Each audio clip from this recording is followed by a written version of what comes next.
One moment they were at the top of the world, the next, gone. No warning, no goodbye, just music left unfinished on the studio floor. Country music has buried more legends before their time than any genre in history. And the ones who left the deepest marks? They never got to see it happen. These are the 10 country legends who died too soon, and the stories behind them will stay with you long after this video ends. Number 10. Keith Whitley.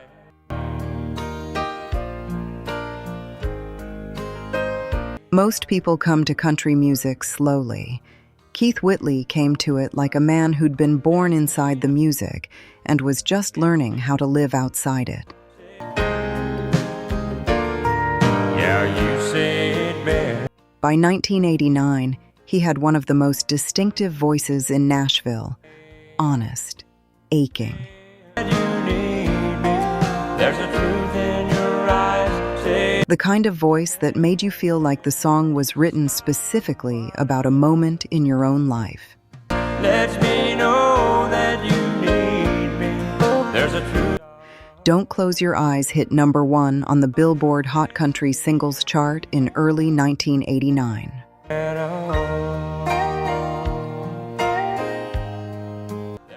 I'm No Stranger to the Rain number 1 again, just weeks later, back to back. The industry was finally paying attention. All day long I can hear people. And then, May 9th, 1989. Whitley was found dead at his home in Nashville. He was 33 years old. The cause, acute alcohol intoxication. You can light up the dark. His blood alcohol level was more than 4 times the legal limit. What makes it so devastating isn't just the talent lost, it's the timing. He had just cracked the code. If ever I fall. He was operating at a level very few artists ever reach. His wife, Lori Morgan herself, a country star, has spoken over the years about the shadow that loss cast over everything. Head says you'll catch me if ever I fall. And his producer, Garth Fundus, has said what a lot of people in Nashville quietly believe.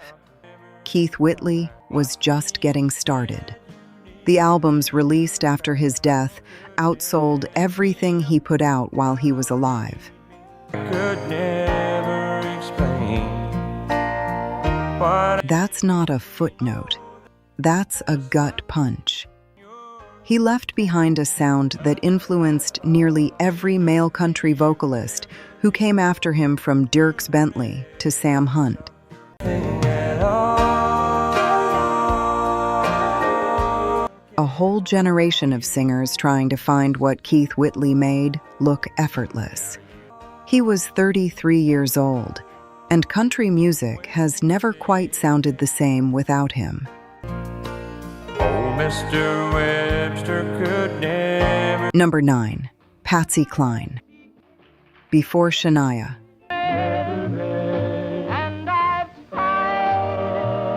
Before Dolly. Before any woman in country music became a global icon, there was Patsy Cline. She didn't just sing Crazy in 1961, she owned it. You want me to forget. Willie Nelson wrote the song and handed it to her, and she transformed it into something so emotionally precise, so heartbreakingly controlled, that it became one of the most played jukebox songs in American history.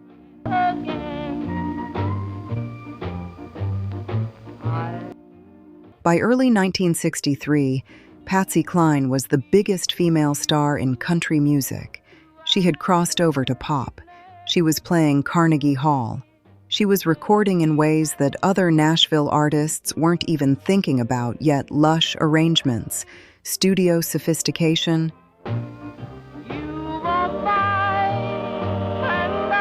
production that put her voice at the center of everything, like a spotlight that never moved. And then March 5th, 1963. a private plane carrying Patsy Cline,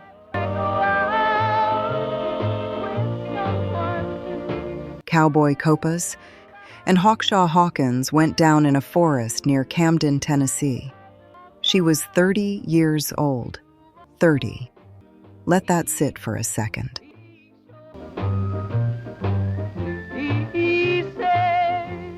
Every song she recorded after Crazy She's Got You, Sweet Dreams, Walkin' After Midnight, all of them came from an artist who was still accelerating.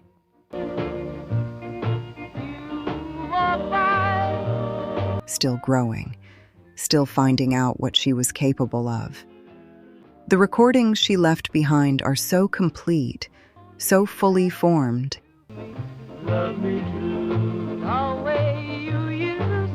that it's easy to forget there were supposed to be so many more of them. Loretta Lynn, who was one of her closest friends, has said she still talks to Patsy. "I haven't stopped," she said.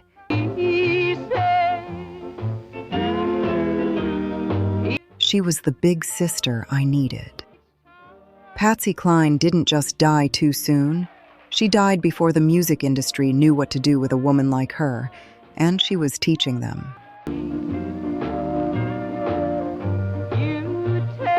Number 8, Lefty Frizzell.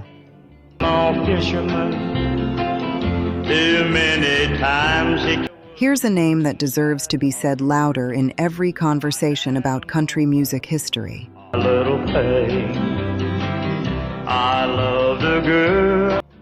Lefty Frizzell.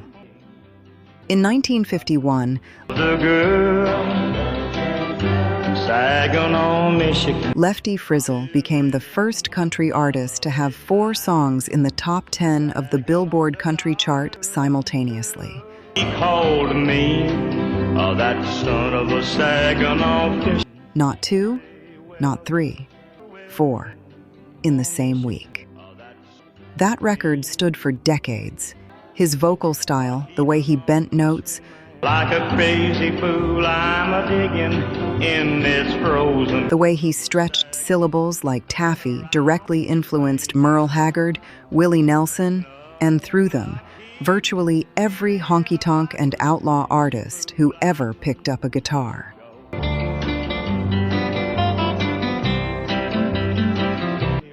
But by the early 1970s, Lefty had slipped from the spotlight. Alcohol had taken hold. His health was deteriorating in ways that people around him could see,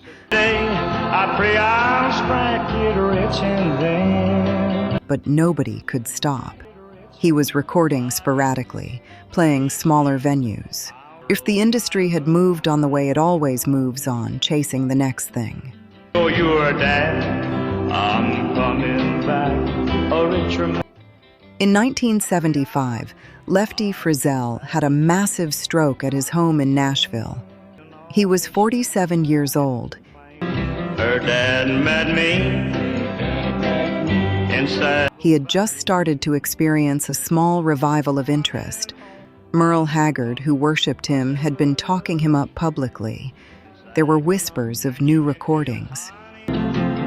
I hit the biggest strike in Gone. Merle Haggard later said that Lefty Frizzell taught him everything about how to sell a lyric. Then he said, son, you're wise. Without Lefty, there is no me, he said. That's the kind of legacy most artists would spend a lifetime trying to build. The greedy fool is a-looking for the... Lefty built it accidentally and never got to see how high the building went. So now he's up there in Alaska. Number 7, Jim Reeves. They called him Gentleman Jim.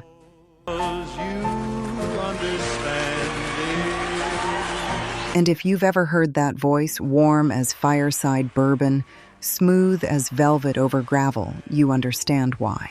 Single thing I try to do.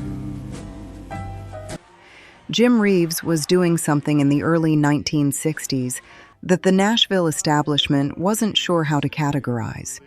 He was crossing country music into pop.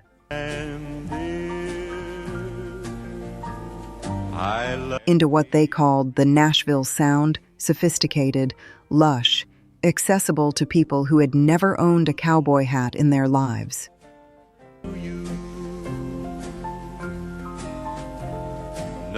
His 1960 recording of He'll Have to Go reached number 2 on the pop charts. Number 2. By July 1964, I love you most of all. Jim Reeves was one of the most globally recognized country artists in history. He had fans in South Africa, in Europe, in parts of the world where country music was still considered purely American. Because my heart is lighter. On July 31st, 1964, Jim Reeves was piloting his own small plane through a thunderstorm near Nashville. He was 40 years old. The plane went down in the woods near Brentwood, Tennessee. It took 2 days to find the wreckage. Every time you're walking. Here's the part that nobody talks about enough: RCA. Victor continued releasing previously recorded Reeves material for years after his death.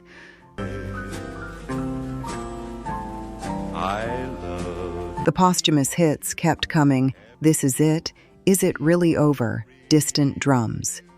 Distant Drums reached number 1 in the UK in 1966, 2 years after he died.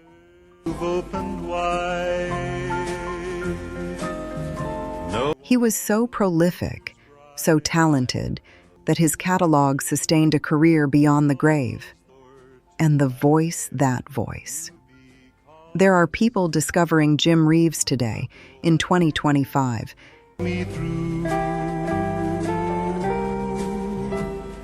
And feeling like they've found something rare, something that shouldn't exist anymore, but somehow does. He was 40 years old. He had at least another 30 years of music in him. For 100,000 Number 6, Dottie West, and this next one. This one hits differently.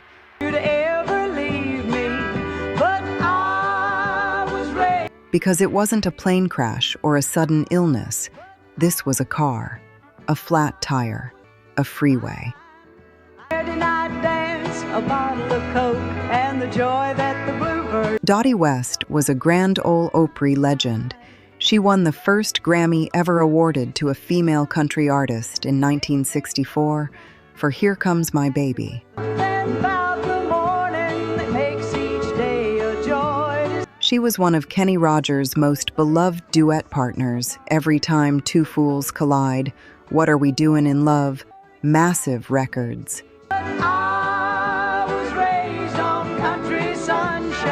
Massive tours. By the late 1980s, Dottie had gone through financial ruin, lost her mansion, lost nearly everything.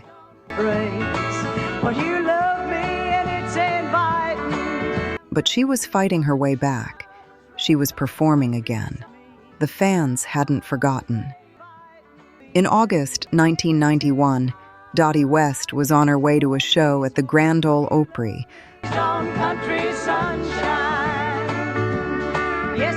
The place she loved most in the world, when her car broke down on Interstate 65 near Nashville. A neighbor, 81 years old,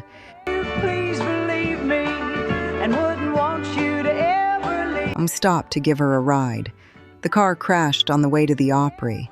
Dottie West died 5 days later. She was 58 years old. She was on her way to the stage. That's the detail that stays with you. I wouldn't want you to ever leave me, but She had just signed a new recording deal. There was new music coming.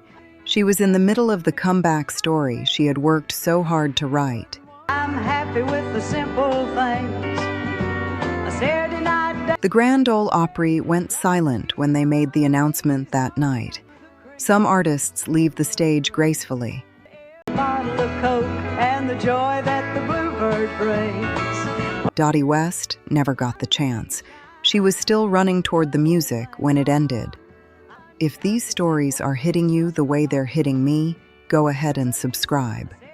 But I was raised on country sunshine. There's a whole catalog of videos like this one, and more coming every week.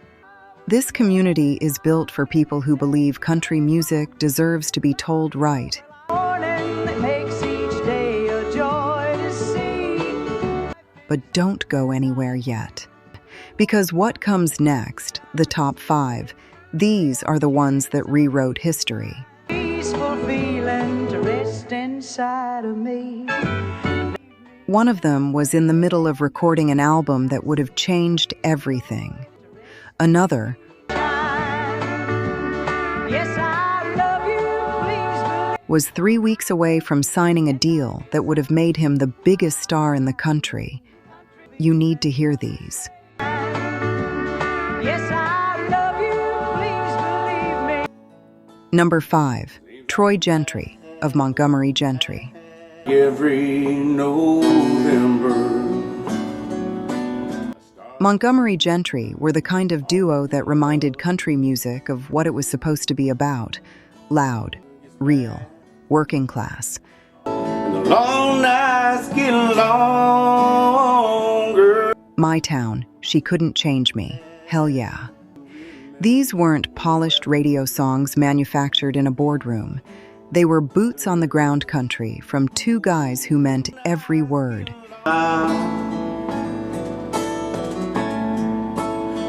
Troy Gentry was the voice that cut through, ragged around the edges, full of grit and grace at the same time.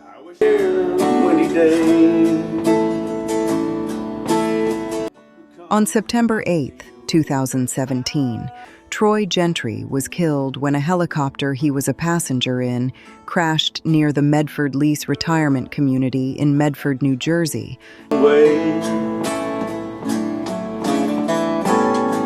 Just hours before he and Eddie Montgomery were scheduled to perform a concert.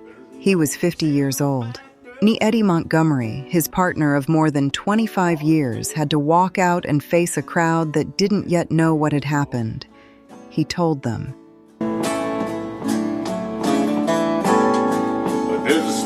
and then he played the show anyway. Troy would have wanted that, he said later. Montgomery Gentry had just released new music. They were in a strong creative period. There was talk of a new album, a new tour.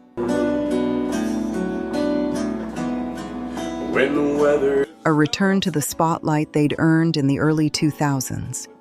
What Troy Gentry left behind wasn't just music. It was a partnership that redefined country duos. Long nights get long. And half of that partnership is still out there playing, every night, carrying both names. That's loyalty. And that's loss.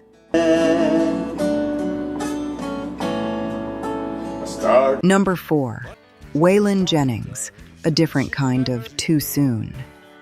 Woman, loving a good time in bed. Now here's where this gets complicated and important. Waylon Jennings lived to 64. So why is he on this list? That I'm this way, she don't understand. Because 64 for Waylon Jennings, a man who had been through outlaw country, through Cash's inner circle, through addiction and survival,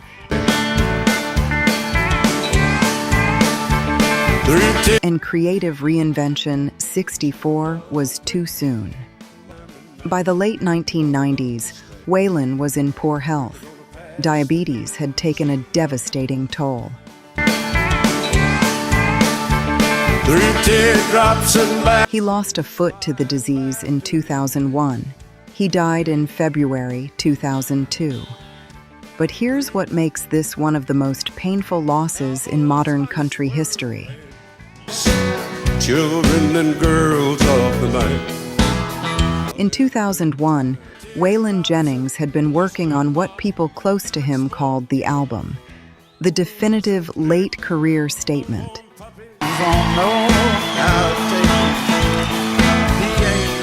Producer Don Was was involved.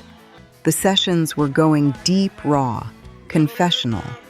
Everything Waylon had learned in 40 years of living hard and playing harder.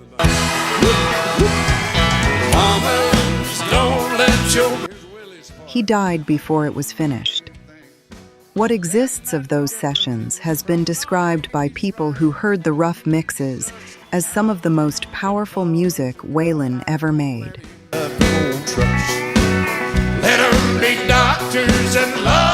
Better than Dreaming My Dreams, better than Honky Tonk Heroes. That album doesn't exist. Not officially. Maybe not ever. Something like that. That's Willie's. Waylon Jennings spent his whole career refusing to make music on anyone else's terms. And the last album, the one that might have been the best, got taken from him before he could finish it on his own. That's not just loss, that's theft. Hey, I guess y'all noticed I'm sitting on this chair. And that is saying... Number 3, Hank Williams Sr. Every name on this list deserves respect.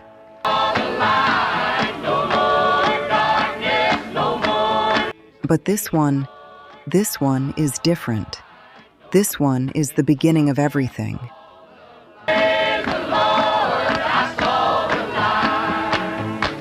Hank Williams was 29 years old when he died in the back of a Cadillac on New Year's Day, 1953, somewhere on a highway between Knoxville, Tennessee, and Canton, Ohio.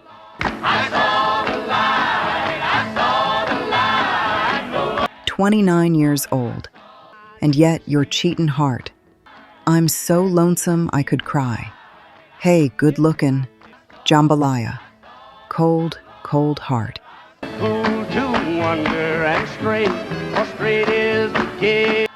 He packed more truth into 3.5-minute songs than most songwriters manage in a lifetime. He didn't write songs. He wrote confessions. He wrote the emotional operating manual for an entire genre of music.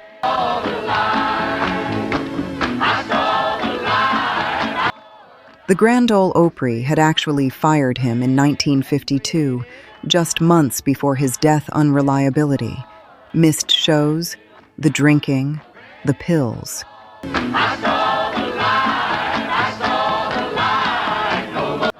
He was in free fall, and the industry had begun to write him off. And then he was gone, and the world realized what it had lost.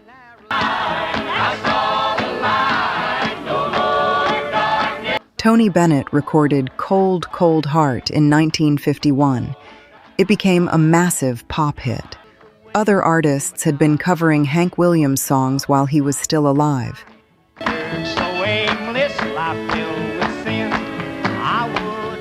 The mainstream music industry was beginning to realize that this scrawny kid from Georgiana, Alabama, was sitting on something that transcended genre.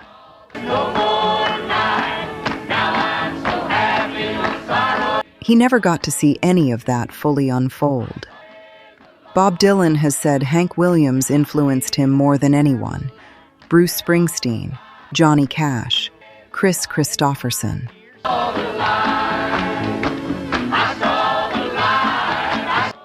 The list of people who trace their DNA to Hank is so long it reads like the entire history of American popular music. He was 29.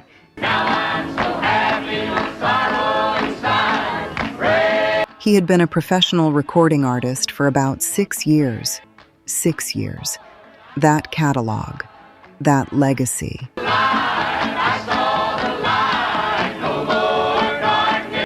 Some people fit entire lifetimes into moments. Hank Williams fit centuries.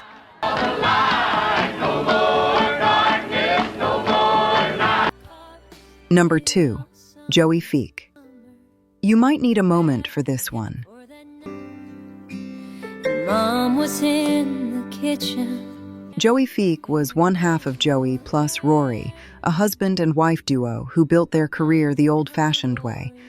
There was broken glass and blue lights everywhere. Small stages, word of mouth, authenticity so raw it made modern country radio sound like a commercial. And blue lights everywhere. In 2014, Joey was diagnosed with cervical cancer. She was 38 years old. Her husband, Rory, documented the final chapter of her life on a blog called This Life I Live. We held our breath and said a prayer. We could hold. Tens of millions of people read it. It became one of the most widely followed personal narratives in country music history, not because of the fame, but because of the honesty. To life like you to end. Joey Feek died on March 4, 2016. She was 40 years old. She left behind a daughter named Indiana, born with Down syndrome, and a husband who has never stopped telling her story. Mama climbed in with you.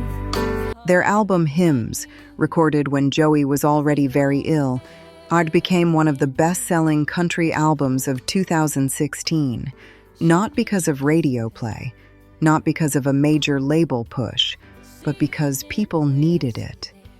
Doctors everywhere.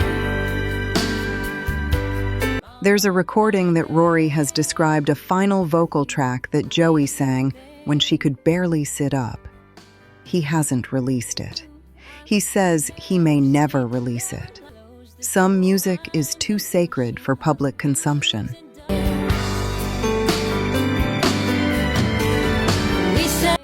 Joey Feek didn't die before her time in the way Hank Williams did.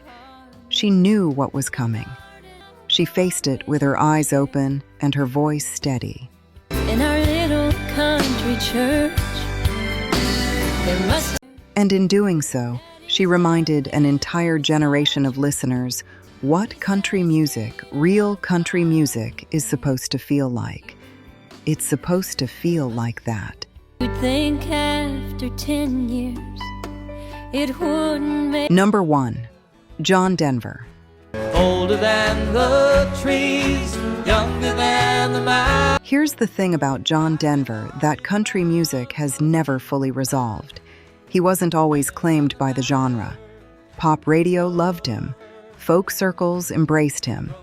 All my memories together. But Take Me Home, Country Roads, Rocky Mountain High, Back Home Again, that's country music. That's America in song form. To blue water. John Denver was the voice of a certain version of America, optimistic, wide open, in love with the land itself. His music sold over 33 million albums in the United States alone.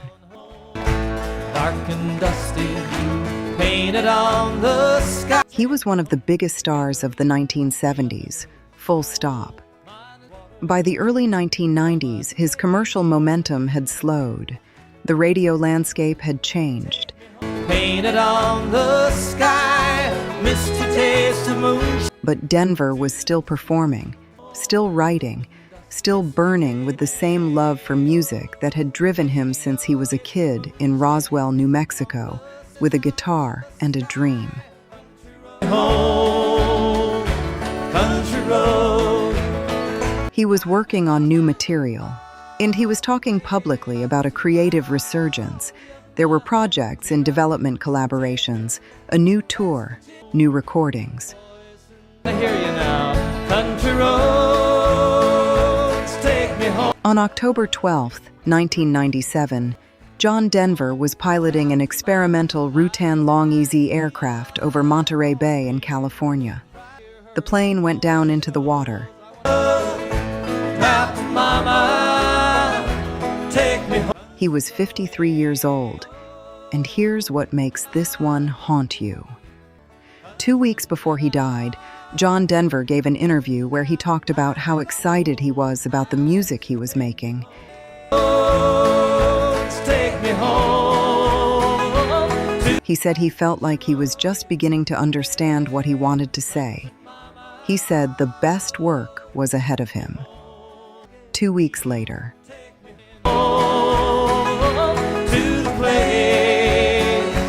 There is a generation of people, your parents' generation, maybe who can tell you exactly where they were when they heard the news. Because John Denver wasn't just a musician to them.